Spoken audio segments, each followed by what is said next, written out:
28 अप्रैल 2022। साकार मुरली। मीठे बच्चे, अब वापस घर चलना है, इसलिए देह का भान छोड़ते जाओ। मैं इतना अच्छा हूँ, धनवान हूँ, यह सब छोड़ अपने को आत्मा समझो।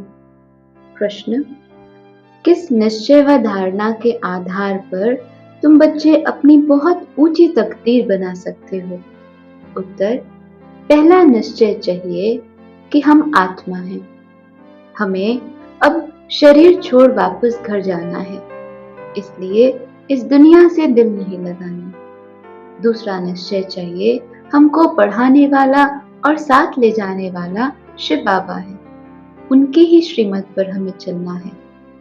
श्रीमत पर चल अपना व अपने मित्र संबंधियों का कल्याण करना है। जो बच्चे श्रीमत पर नहीं चलते या जिन्हें पढ़ाने वाले बाप में निश्चय नहीं, वह कोई काम के नहीं। वह चलते चलते गुम हो जाते हैं, ऊंच तकदीर बना नहीं सकते। गीत। ओम नमो शिवाय। ओम शांति। बच्चे बैठे हो और जानते हो कि बाबा सामने बैठे हैं। कोई सन्यासी उदासी या मित्र संबंधी आदि के सामने नहीं बैठे। जानते हैं कि हम बरोबर अति मीठे बाप, जिन्हों को हम जन्म जन्मांतर याद करते हैं, उनके सम्मुख बैठे हैं। हम भी उनके जीते जी बच्चे बने हैं। सन्यासियों के तो फॉलोअर्स बनते हैं। रहते तो अपने घर में है ना। वे फॉलोअर्स कहलाते हैं, परंतु फॉलो नहीं करते। तुम बच्चों को फॉलो करना है। बुद्धि में यह बात रहे कि हम आत्मा हैं। जहां बाबा जाएंगे वहां हम भी जाएंगे। निराकार बाबा परम धाम से यहाँ आए हैं पतितों को पावन बनाने। आएंगे तो पतित दुनिया में, पतित शरीर में, जो पहले नंबर 1 में पावन था, जिसने 84 जन्म भोगे हैं, उनमें ही बैठकर ये सब समझाते हैं। यहाँ बहुत बच्चे बैठे हैं। टीचर कोई एक को पढ़ाएंगे क्या? भगवान वाच सिर्फ अर्जुन प्रति, ऐसा तो हो न सके। बच्चे जानते हैं हम आत्माएं बाप के सामने बैठे हैं और कोई भी सत्संग में ऐसा नहीं समझेंगे। तुमको समझाया जाता है कि तुम्हें भी अभी वापस घर चलना है। शरीर को तो यहाँ ही छोड़ना है, इसलिए देह का भान छोड़ते जाओ। मैं इतनी अच्छी हूँ, इतनी धनवान हूँ, ये सब छोड़ना है। मैं आत्मा हूँ, यही निश्चय करना है। बाप को याद करते करते बाप के साथ चले जाएंगे। शिव बाबा कहते हैं, मुझे तो देह का अभिमान हो न सके, क्योंकि मुझे अपनी देह ही नहीं है। तुमको भी पहले यह देह अभिमान थोड़ी था। जब तुम आत्मा मेरे पास थी, फिर तुमने 84 जन्म का पाठ बजाया। तुम कहेंगे, हमने राज्य भाग्य लिया था, फिर हराया। अब फिर तुमको मुक्ति, जीवन मुक्ति में वापस ले चलने के लिए मुक्ति धाम ले जाता हूँ। शरीरों को तो नहीं ले जाऊंगा, यह पुराना शरीर है, तो इसका भान बुद्धि से तोड़ना है। रहना भी अपने गृहस्थ व्यवहार में है। यह कोई सन्यास मठ नहीं है। अपने घर बार को भी संभालना है। वह तो छोड़ करके आ जाते हैं। बाप बच्चों से छुड़ाते नहीं हैं। बाप कहते हैं, तुम अपने बच्चों को याद दिलाओ कि शिव बाबा को याद करो। समझाते रहो तो उनको भी शिव बाबा से प्यार हो जाए। शिव बाबा कितना मीठा और प्यारा है। सबको यहाँ बिठा देवे तो बच्चों को कौन संभालेगा? ऐसे यहाँ बहुत बच्चे हैं जो यहाँ से शरीर छोड़कर जाते हैं, फिर दूसरा जन्म लेकर आएंगे बाप से वर्षा लेने, मिलेंगे भी।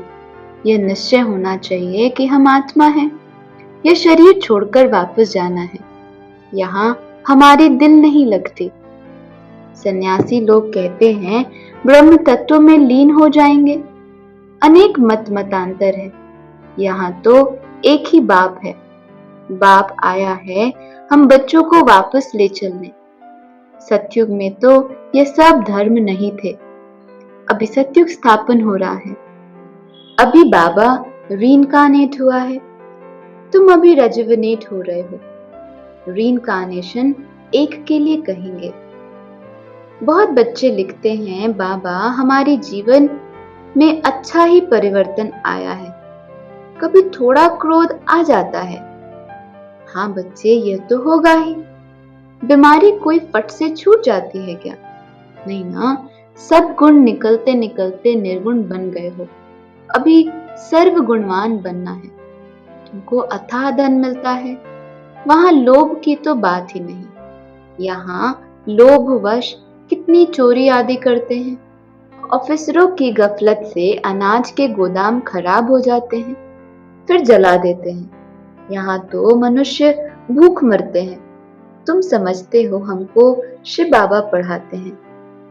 पहले जब तक किसको यह निश्चय नहीं कि शिव बाबा हमको पढ़ाते हैं तो कोई काम का ही नहीं। बाबा ने समझाया है तुम्हारी आत्मा पतित बनी है, अभी पावन बन रही है। श्रीमत पर जरूर चलना है, अपनी मत नहीं चलानी है। मित्र संबंधियों का श्रीमत से कल्याण करना है। चिट्ठी लिखनी है, श्रीमत से नहीं लिखेंगे तो अकल्याण करेंगे। बहुत हैं जो छिपाकर चिट्ठी लिखते हैं। बाबा शिक्षक बैठे हैं तो बाबा को बताना चाहिए, बाबा तुमको ऐसी चिट्ठी लिखनी सिखाएंगे जो पढ़ने वाले का रोमांच खड़ा हो जाए। बाबा मना नहीं करते, तोड़ निभाना है, नहीं तो चैरिटी बिगिंस एट होम कैसे कहेंगे। कई हैं जो श्रीमत पर नहीं चलते तो गुम हो जाते हैं, तकदीर में नहीं तो चल ना सके। ऐसे बहुत पुरुष आते हैं जिनकी स्त्रियां नहीं आती हैं, मानती ही नहीं है। शिव बाबा लिखते हैं तुम तो कमजोर हो, उनको भी समझाओ। तुमने तो प्रतिज्ञा की थी कि आज्ञा मानेंगी, तुम अपनी स्त्री को ही वश नहीं कर सकते हो तो विकारों को वश कैसे कर सकेंगे। तुम्हारा फर्ज है स्त्री को अपने हाथ में रखना, प्यार से समझाना। शास्त्रों में ये सब इस समय की बातें लिखी हुई हैं। तुम ब्राह्मण भी पहले बुद्धू थे, अब बाबा ने तुमको बुद्धिमान बनाया है। तुम जानते हो शिव बाबा ने 5000 वर्ष पहले ऐसा ही पाठ बजाया होगा, ऐसे ही समझाया होगा और ये ब्रह्मा भी जान गए हैं। तुम अभी पुरुषार्थ कर रहे हो, जो अच्छी रीति सर्विस करेंगे वही फरिश्ता बन जाएंगे। अगर हिसाब किताब रह जाता है तो सजा खानी पड़ेगी। अभी तुम सम्मुख बैठे हो, शिव बाबा तुमको सुनाते हैं। ऐसे मत समझो ब्रह्मा सुनाते हैं। शिव बाबा कहते बच्चे अब नाटक पूरा होने वाला है, तुम मेरे से योग लगाओ तो पवित्र बन जाएंगे। तुम जानते हो अब साजन लेने आया है और तुमको पढ़ाते भी हैं। कितना वंडर है, तुम कितने सौभाग्यशाली हो। तो एक की श्रीमत पर चलना चाहिए ना। कहते हैं तुम सबसे श्रेष्ठ से श्रेष्ठ हो। मैं भी श्री श्री हूँ, तुमको भी श्री श्री श्रेष्ठ बनाता हूँ, श्रेष्ठ दुनिया बनाता हूँ। यहाँ कितने पतित हैं और अपने ऊपर श्री का टाइटल रखाते हैं। तुम रावण पर विजय प्राप्त करते हो। तुम्हारी आत्मा रूपी सुई पर कट लगी हुई है। अब चुंबक आकर साफ करते हैं। साफ होंगे तो साथ चलेंगे। कट उतारने के लिए बाबा को याद करो। माताएं श्री कृष्ण के मुख में माखन देखती हैं, वह है स्वर्ग रूपी माखन। दो बिल्ले आपस में लड़ते हैं, माखन श्री कृष्ण को मिलेगा। श्री कृष्ण क्या अकेला थोड़ा ही राज्य करेगा। सूर्यवंशी चंद्रवंशी घराना चलता है, उसके बाद फिर राजाओं का घराना आ जाता है। बाप समझाते हैं वे भी बहुत पुराने चलते रहते हैं। पीछे प्रजा का प्रजा पर राज्य होता है। अभी तुम बच्चे जानते हो कि बाबा ने हमको पाठ बजाने भेजा था। स्वर्ग में हम बहुत सुखी थे। 21 जन्म का वर्षा भारत में ही गाया जाता है। वह कन्याएं 21 जन्मों के लिए वर्षा दिलाती हैं। बाबा कितनी अच्छी रीति समझाते हैं। तो भी किसी किसी की पुराने सड़े हुए अवगुण निकलते ही नहीं हैं। बाबा बड़ा मार्शल भी है। बाबा के साथ धर्मराज भी है। अगर श्रीमत पर न चले तो उनका राइट हैंड धर्मराज भी है। बाबा की गोद में जन्म लिया, फिर वहां जाकर मर जाते हैं तो कितना घाटा पड़ जाता है। श्रीमत पर नहीं चलते तो मर जाते हैं। बाप कितना समझाते हैं कि सिर्फ बुद्धि से समझो। बाबा हम आपके हैं। इस समय दुनिया सारी पत्थर बुद्धि है। यह भी बाबा कहते हैं। हमने शास्त्र आदि पढ़े थे, जानते कुछ भी नहीं। अगर कोई कहे मुझे यह शिक्षा गुरु से मिली है, तो क्या गुरु से शिक्षा एक को ही मिलती है क्या? गुरु के फॉलोअर्स तो बहुत होते हैं। अगर गुरु की शिक्षा ली होती तो गुरु की पदवी भी ली होती। यह तो बात ही निराली है। शिव बाबा इनके द्वारा शिक्षा दें, सबसे बुद्धि योग हटवाते हैं। एक ही धक से सब कुछ छुड़ा दिया। बहुत बच्चों ने भी ऐसे ही किया। भट्टी बननी थी। पाकिस्तान में बच्चों की कितनी संभाल हुई। बुद्धिमानों की बुद्धि बाबा बैठा था। हम पाकिस्तान गवर्नमेंट को कहते थे अनाज अच्छा नहीं मिलता। झट ऑफिसर कह देते जो चाहिए सो पसंद कर ले जाओ। बुद्धि का ताला खोलने वाला बाबा था ना। सहन तो कुछ करना होता है। कुमारियां कितनी मार खाती हैं, कितना याद करती हैं। बाबा कमाल है। आपकी हमको ईश्वरीय लॉटरी मिलती है तो बच्चों को कितना मीठा बनना चाहिए। प्यार से चलना है, घर वालों को भी उठाना है। रचयिता अगर भाग जाए तो रचना का क्या हाल होगा। यहाँ सन्यासियों का यह पाठ था। उस समय पवित्रता की दरकार थी। यह सारा खेल बना हुआ है। सारी राजधानी यहाँ स्थापन हो रही है। सतयुग में पतितों को पावन नहीं बनाएंगे। संगम युग ही मशहूर है। बाबा कहते हैं मैंने आगे भी कहा था कि कल्प कल्प के संगम युगे में आता हूं। उन्होंने फिर युगे युगे कच्छ मच्छ अवतार लिख दिया है। मनुष्य भी सत्य सत्य करते रहते हैं। रावण राज्य है ना। सन्यासी सदैव शांति मांगते हैं। सुख को नहीं मानेंगे। कहेंगे ज्ञान ठीक नहीं है। दुनिया में सुख है कहाँ। राम था तो रावण भी था। कंस था तो कृष्ण भी था। और स्वर्ग में अपार सुख था। कृष्ण को इतना प्यार करते हैं, वह तो स्वर्ग में ही मिलेगा। यह तो अभी तुम्हारी मनोकामनाएं पूर्ण होती हैं। तुम जानते हो बाबा कृष्णपुरी में ले चलने के लिए पुरुषार्थ करा रहे हैं। तो बाबा के साथ सच्चाई सफाई बहुत चाहिए। छिपाने से बहुत नुकसान हो जाता है। न सुनाने के कारण भूल वृद्धि को पाती रहती है। बाबा कदम कदम श्रीमत देते हैं, फिर भी कोई राय पर न चले तो बाबा क्या करें। बाबा समझाते हैं तुम ईश्वरीय संतान में बड़ी रॉयल्टी और सयानापन चाहिए। बहुत प्यार से तुम्हें सबको बाप की पहचान देनी है। पूछते हैं परमपिता परमात्मा के साथ तुम्हारा संबंध क्या है। वह तो स्वर्ग का रचयिता है, तो स्वर्ग के मालिक बने का वर्षा होना चाहिए। तुमको वर्षा था, हरा दिया, फिर तुमको देते हैं।